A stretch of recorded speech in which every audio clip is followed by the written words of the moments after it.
тренд последних лет во всем мире. Это гораздо более жесткое регулирование платформ, обмена данными, особенно трансграничного обмена данными.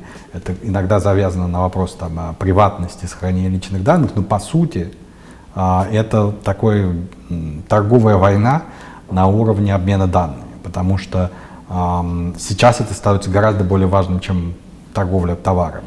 Торговля услугами, она в принципе уже по некоторым оценкам превышает мировую торговлю услугами, превышает мировую торговлю товарами физическими. А услуги это во многом данные, это прежде всего данные, и сейчас складывается новая на самом деле конфигурация вот в международном регулировании потоков информации, и поэтому все, что делают каждые игроки, китайские, американские, европейские, российские, оно пока что на самом деле немного дезорганизовано, каждый делает, что хочет, и пробует, потому что действительно это что-то новое, никто не знает, как это правильно.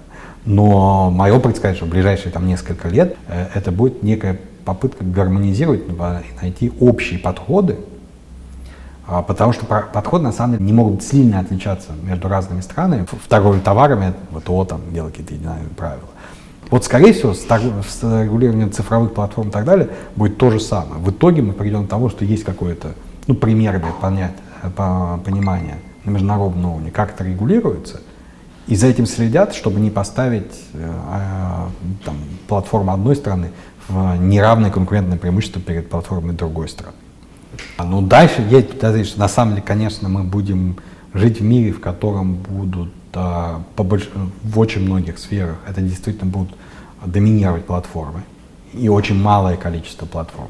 Поэтому я не очень верю в эту идею о том, что у нас будет там вот один там супер-эп, с которым там приходишь и там все, там и банк, и телевидение. Вот в это я не очень верю, честно скажу. Потому что вот издержки на то, что вас заперли внутри одной платформы, что людям тоже не нравится. Люди очень любят контролировать свою жизнь, и все больше и больше любят контролировать свою жизнь, но у них все больше и больше возможностей у клиентов. Они могут легко убегать. Поэтому я не уверен, что им будет комфортно, что вот я пришел в супер-эп одного там платформы, и меня там и кормят, и поют, и театр показывают, и кино. Я скорее вижу, что у нас будет много платформ, но в разных направлениях.